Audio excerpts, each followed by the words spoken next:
This morning on Today's Health, dyslexia. It has long been thought of as a learning disability that leads to a lifetime of difficulties. But now there is new evidence that those challenges early on could be the key to success later in life. Here's NBC's chief medical editor, Nancy Snyderman.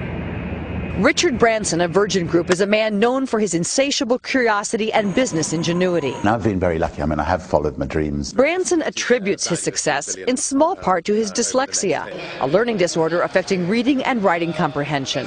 In some ways, I think, my dyslexia has helped us in getting our messages across to people. And it turns out he's not alone.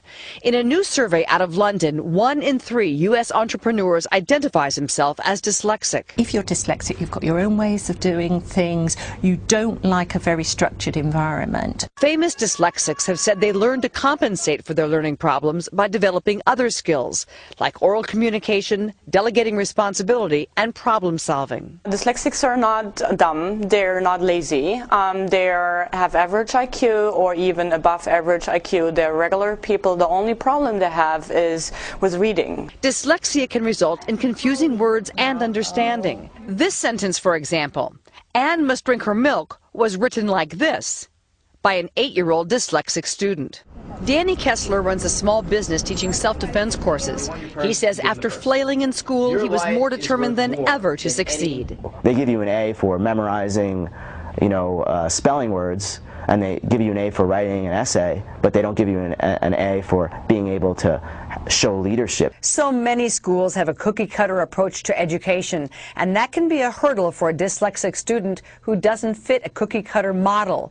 One common theme among creative people with dyslexia is the ability to find those leadership skills within themselves and then run with them. Dr. Nancy Snyderman, NBC News, Atlanta. So interesting. That's real. I have dyslexia in our family, and I've got to tell you I don't have it myself, but in our family, and I've got to tell you that it's very, very hard on people's self-esteem. Exactly. So if people understand you feel that you're not smart. Right. Yeah. So we need to really teach our children that this is an opportunity that they can grow past it. It's very difficult, though, for them to go through. So I interviewed Henry Winkler, I remember, and he has it. And he was saying it looked like for him the words would flip around and almost like they fell off the page. That's how he saw it. And they always thought he wasn't smart in school. And that's why he liked acting, because he could memorize. You know what I mean? It's interesting. And be very imaginative and creative, because a lot of it is in your head then. Right. It's very interesting.